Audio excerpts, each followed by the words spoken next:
Hi students, in this video I'll be going through exercise 10B question 2C. Alright, so this is one of the questions from this weekend's homework. Okay, so we're asked to solve the equation 6 tangent square x plus 23 secant x plus 2 equals to 0.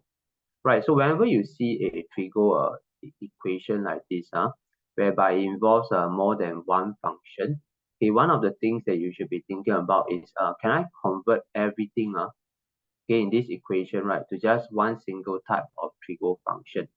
Okay, and that is where you will need to start thinking about the trigo identities. Right, so whenever you see tangent and secant together, one of the trigo identities that you should be thinking of is this, right? So 1 plus tangent square x equals to secant square x, right?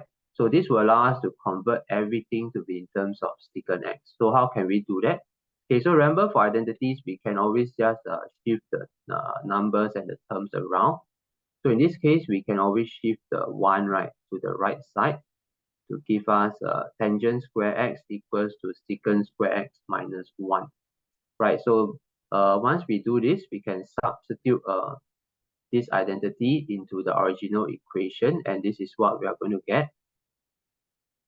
Okay, so the tangent square x will be replaced with secant square x minus 1 plus 23 secant x plus 2 equals to 0.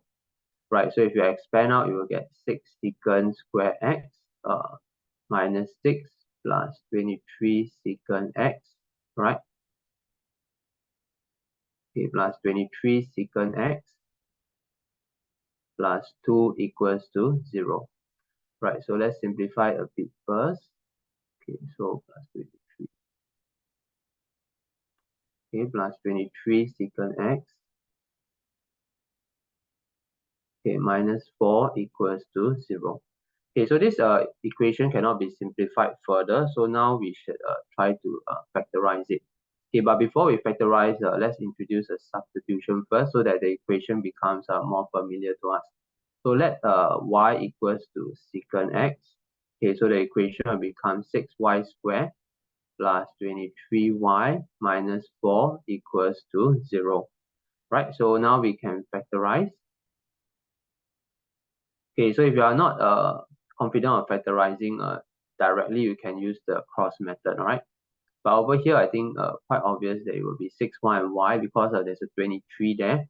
So 6y times 4 give me the 24 already. Okay, so here will be plus 4. Here will be minus 1. So always expand back to check 6y squared plus 24y minus y, yeah, give me 23y. Negative 1 times 4 give me negative 4. Right, so this is the correct factorization. So either 6y minus 1 equals 0, whereby I will get y equals to 1 over 6, or y plus 4 equals to 0, whereby I will get y equals to negative 4.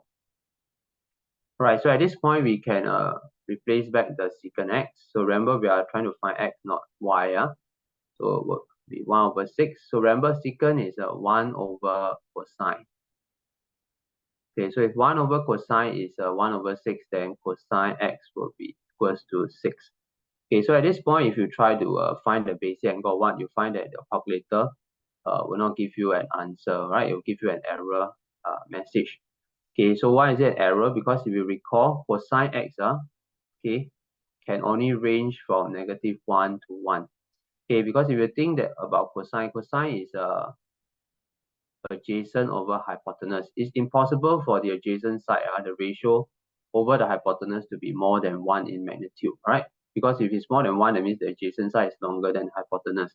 But we know that the hypotenuse is the longest side in the triangle. Okay, so over here, we will not be able to get any solution. Okay, but we will be able to get solutions from this equation on the right side. Okay, so secant x is negative 4. So 1 over cosine x will be negative 4, meaning that cosine x is going to be negative 1/4. Right? Okay, now we're going to find the basic angle first. So the solving after this point is actually rather standard already. So the basic angle will be 75.52. Okay, do cosine inverse of 1/4. Okay, now cosine is negative. Okay, so if cosine is negative, we will be searching for the angles in the second and third quadrant, right? Okay, so in other words, x will be, okay, and for this question, we only interested in one round because x is greater or equals 0 and less than or equals to 360. Okay, so second and third quadrant. Okay, second quadrant, the general angle will be 180 minus that basic angle. Okay, in the third quadrant, it will be 180 plus the basic angle. Okay, so we'll be able to get our two answers. The first one is 104.5. Okay, so this one answer. Second one will be 255.5. Okay, both answers to 1 dp. Right, so this is how you solve a trigo equation like this. If you have more than one trigo function, always think about converting everything to just a single type of trigo function. Right.